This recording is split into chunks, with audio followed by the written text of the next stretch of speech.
septembre 2023, la liquidation est prononcée. À ce moment-là, c'est beaucoup d'émotions. C'est 7 ans de ta vie qui s'arrêtent alors que tu pensais que c'était fini.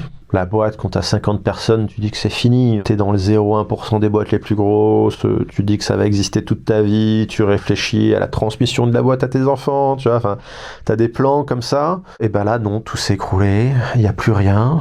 Alors c'est à la fois beaucoup de soulagement, parce que c'était beaucoup de douleur sur les 2 dernières années.